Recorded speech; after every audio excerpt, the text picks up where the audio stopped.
इस भारत माता की 8 संतान, हिंदू, मुस्लिम, सिख, ईसाई, बौद्ध, जैन और पारसी बहाई, ये 8 संतान जो भारत माता की है, उस भारत माता की संतानों के बीच में जो बैरी बनाने का काम करे, एक दूसरे को लड़ाए, एक दूसरे को झगड़ाए, एक दूसरे के खून के प्यासा करे, वो हमारे देश का गद्दार है।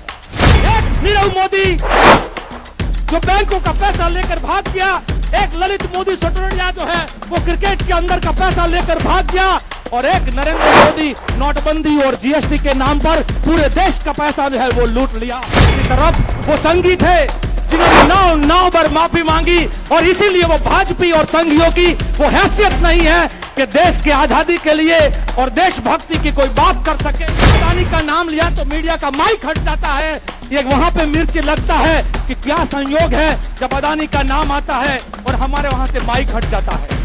मुद्रा के अदानी बाजार से जो ड्रग आता है गुजरात में, जो उल्टा गुजरात बना रहा है, उसमें कौन भागीदार है और वो ड्रग कहां चला जाता है, उसकी भी इंक्वायरी करने की जरूरत है।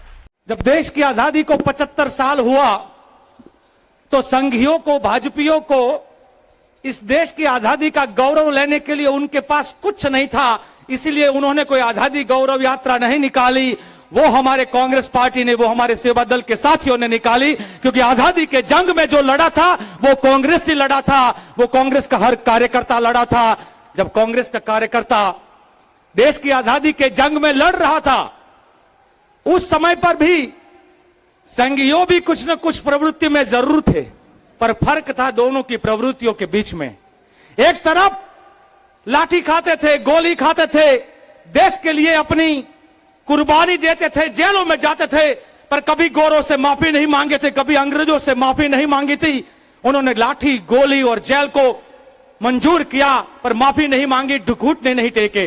और दूसरी तरफ वो संघी थे जिन्होंने नाव पर माफी मांगी, और इसीलिए वो भाजपा और संघियों की वो हैसियत नहीं है कि देश की आजादी के लिए और देशभक्ति की कोई बात कर सके, और कांग्रेस के कार्यकर्ताओं को वो देशद्रोही कह सके। मैं साथियों ये भी कहना चाहता हूं, लगातार ये लोग कहते हैं कि देश के गद्दारों को, और उसके बाद वो एक गाली बकते हैं, वो मुबारक उनको, क्योंकि उनकी वो भाषा है। हम कांग्रेसियों की वो भाषा नहीं है, पर मैं देशभक्ति, देश के लिए कुर्बानी और देश के सामने गद्दारी करने के जो सबसे बड़े सबूत है वो आप सबके साथ रखना चाहता हूं, और खुल के मैदान में जाना पड़ेगा, जनता के बीच में जाना पड़ेगा और कहना पड़ेगा कि गद्दारी क्या होती है। गद्दारी वो होती है जो देश के तिरंगे को ना माने और उसको बार बार ललकार कर कहे कि ये अपशुकन है। गद्दारी वो होती है जो अपनी शाखाओं में राष्ट्रगान की जगह पे कोई और गाना गाया जाए और राष्ट्रगान का अपमान हो। गद्दारी वो होती है जो हमारे बाबा साहब आंबेडकर ने और कांग्रेस के उन वरिष्ठों ने इस लोकतंत्र की, जिसमें सब कुछ हमारे संवैधानिक फंडामेंटल राइट्स जो है उसको रखा हुआ है, उस संविधान को बार बार दरिया में फेंकने की बात करे और वो मनुस्मृति को लागू करने की बात करे, वो देश के साथ गद्दारी है।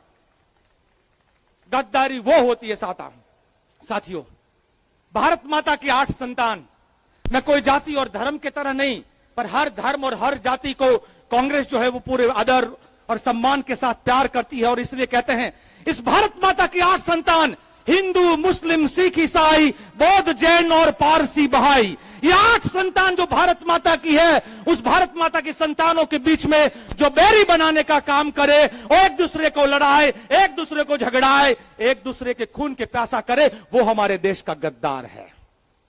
हमें क्या देशभक्ति सिखाओगे आप? जब देश की आजादी का जंग लड़ा जा रहा था, उस समय पर मुखबिरी का काम कौन कर रहा था वो कौन नहीं जानता है। मैं साथियों यहां पे मंचस्थ सभी महानुभाव और यहां पर बैठे हुए साथियों को भी कहना चाहता हूं कि जब हम भगत सिंह का जिक्र करते हैं कि देश की आजादी के लिए भगत सिंह को 23 मार्च को फांसी दी गई थी, 23 मार्च को भगत सिंह को वहां फांसी दी गई थी। वो 23 मार्च में भगत सिंह के दाएं और बाएं दोनों साथी थे, वो मेरे सेवा दल के साथी था, वो उसके लिए मुझे फक्र है, वो कांग्रेसी था। वो राजगुरु सेवा दल के राष्ट्रीय प्रशिक्षक थे। उस विरासत को कैसे भूल जाए हम लोग, उस विरासत को कैसे भूल जाए हम।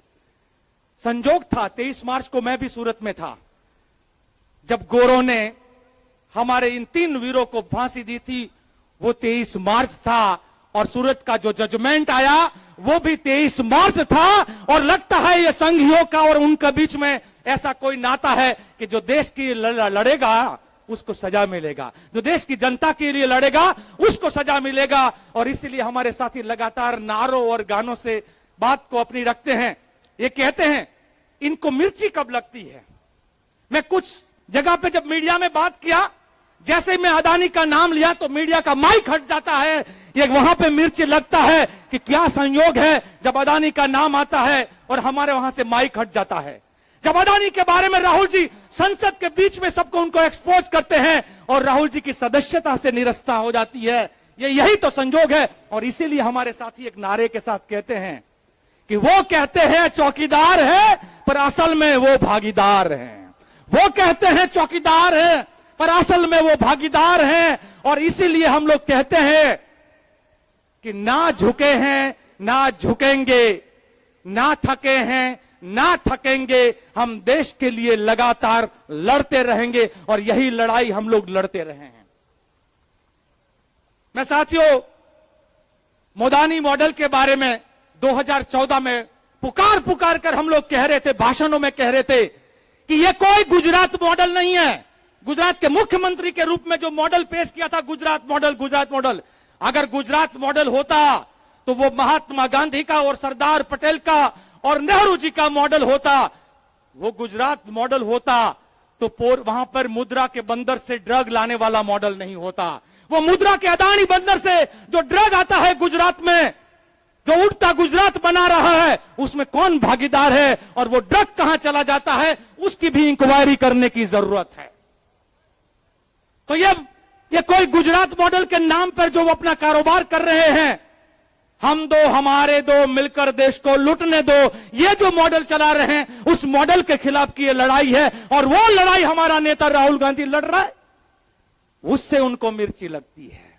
वो लड़ाई राहुल गांधी लगातार, और वो सत्य की बात मैं आप सबके सामने कहूंगा, मैं जब कहता हूं और बड़े फक्र और सीना तान के कहता हूं कि देश की आजादी से लेकर आज तक कांग्रेस पार्टी ने 3 गांधी कुर्बान किए हैं। एक महात्मा गांधी जो कुर्बान हुए देश की आजादी के जंग के बाद, वहां पर देश को एक रखने के लिए।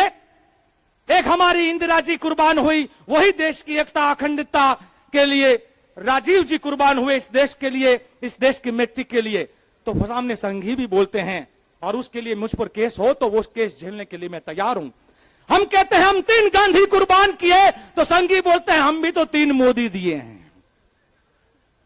एक नीरव मोदी जो बैंकों का पैसा लेकर भाग गया, एक ललित मोदी सटोडिया जो है वो क्रिकेट के अंदर का पैसा लेकर भाग गया, और एक नरेंद्र मोदी नोटबंदी और जीएसटी के नाम पर पूरे देश का पैसा जो है वो लूट लिया। तो हम कहते हैं हमने 3 गांधी कुर्बान किए हैं और तुमने 3 लुटेरे दिए हैं। इसी बात के साथ मेरी बात को यहां पर समाप्त करता हूं।